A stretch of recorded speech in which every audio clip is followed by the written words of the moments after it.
د پاکستان د بهرنی چارو وزیر خبرو ته طالبانو سخت غبرګون وښوده.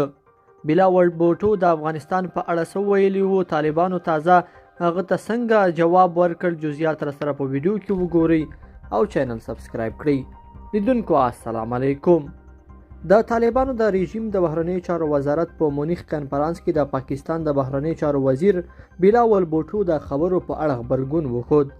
دغه وزارت په یو اعلامیه کې ویلي د بلاول بوټو د هغو خبرو هرکلی کوي چې سوله ییز افغانستان د سیمې د ثبات لپاره مهم بللی او غوښتنه کړې ده چې نړیواله ټولنه د افغان حکومت سره د ظرفیت لوړونې په برخه کې مرستې وکړي، کنګل شوې شتمنۍ دې ازادې کړي، بانکي محدودیتونه دې لرې کړي او له افغانانو دې سره د بشري مرستو ته دوام ورکړي.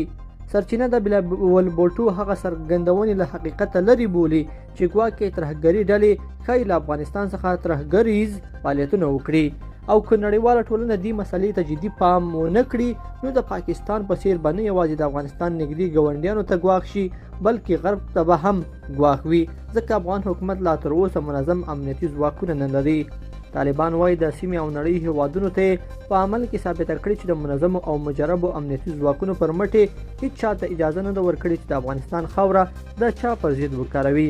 د طالبانو د ادعا له مخې د افغانستان امنیت اوس د نړۍ تر ډیرو هیوادونو ښه دی. د طالبانو په اعلامیه کې راغلي غواړو د سیمې او نړۍ د هیوادونو پام دی حقیقت ته راوګرځوو چې موږ هم د اشغال پر مهال او هم له فتحې وروسته د افغانستان او سیمې د امنیت ټینګښت لپاره کوټلي ګامونه پورته کړي دي چې په پایله کې نه یوازې د افغانستان بلکې د ټولې سیمې امنیت سره مرسته کړې ده او د سیمې د امنیت پر خلاف تر ډیره د پخوانیو ګواښونو مخه نیول شوې ده. طالبانو وړاندې په خپله دغه اعلامیه کې زیاته کړې د پاکستان وروستۍ ناامنۍ نوې نه ده بلکې د تیرو 20 کلونو تسلسل دی. طالبان ټینګه اراده لري چې هیڅ چاته به اجازه ورنه کړي چې د افغانستان خاوره د نورو هیوادونو په ځانګړې توګه د ګاونډیانو پر ضد وکاروي. همداراز پاکستان ته مشوره ورکوي چې په نړیوالو کنفرانسونو کې د شکایت پر ځای د دوه اړخیز مسایل مخامخ له افغان حکومت سره بحث وکړي. پاکستان د طالبانو دغو څرګندونو ته بیرته ځواب نه دی ورکړی. د پاکستان او طالبانو ترمنځ له 100 میاشتو راهیسې ورته ډیپلوماتیکي او په ځینو مواردو کې وسلوالې ناندرۍ رامنځته شوې دي. لیدونکو په دې هیله چې دا مطلب به مو تر پایه لیدلی وي. که مو ویډیو خوښه شوې ویډیو لایک کړئ او چینل سبسکرایب کړئ. تر بیا ښه وخت.